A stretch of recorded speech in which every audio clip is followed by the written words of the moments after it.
क्या आपको लगता है कि भारत में पिछली बार जातियों की गिनती आज़ादी से पहले वर्ष 1931 में हुई थी और आज 90 साल बाद केंद्र सरकार ने जातीय जनगणना की घोषणा कर दी है। ये सिर्फ एक आंकड़ा नहीं बल्कि भारत के सामाजिक ढांचे को समझने और उसे दोबारा गढ़ने की शुरुआत है। तो आइए समझते हैं जातीय जनगणना क्या है, इसकी ज़रूरत क्यों पड़ी, इसका इतिहास क्या है और इसके सामाजिक राजनीतिक मायने क्या हैं। एग्जाम स्टैंडर्ड में आपका स्वागत है फ्रेंड्स। जातीय जनगणना क्या है? जनगणना यानी जनसंख्या की गिनती, लेकिन जातीय जनगणना उस गिनती को और विस्तार देती है। इसमें हर जाति और हर उपजाति की सामाजिक आर्थिक स्थिति का विवरण शामिल होता है। इसका मकसद सिर्फ गिनती करना नहीं बल्कि नीतियों को बेहतर बनाने के लिए जमीनी हकीकत को सामने लाना होता है। भारत में 1871 से जनगणनाएं होती आई हैं, लेकिन वर्ष 1931 आखिरी बार था जब जातियों की संख्या दर्ज की गई थी। वर्ष 1951 में संविधान लागू होने के बाद सरकार ने तय किया कि अब जातियों की जानकारी नहीं ली जाएगी, सिर्फ एससी और एसटी की जानकारी ली जाएगी। लेकिन समय के साथ यह जरूरत बढ़ गई। 2011 में एक सामाजिक, आर्थिक और जातीय जनगणना हुई, लेकिन उसकी जातीय जानकारी आज तक सार्वजनिक नहीं की गई। वर्तमान संदर्भ में जातिगत जनगणना बहुत जरूरी है। आज ओबीसी की आबादी कितनी है कोई नहीं जानता।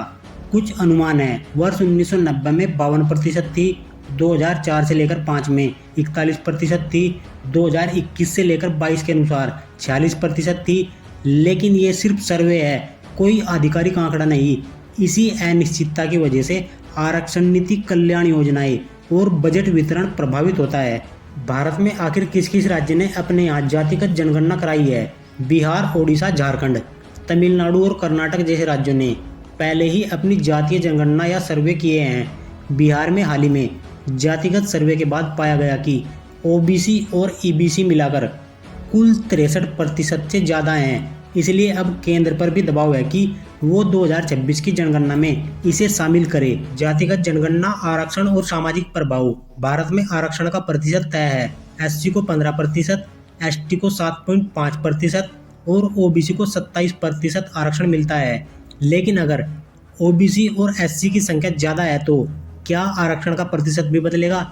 यही सवाल आने वाले वर्षों में राजनीतिक बहस और सामाजिक आंदोलन की दिशा तय करेगा। जातीय जनगणना के फायदे और चुनौतियां। एक तरफ यह सामाजिक न्याय की दिशा में बड़ा कदम हो सकता है, वहीं इससे सामाजिक बंटवारे की चिंता भी जुड़ी है। जिन जातियों को आज तक उचित प्रतिनिधित्व नहीं मिला वो अपनी हिस्सेदारी का दावा मजबूत कर सकेंगी।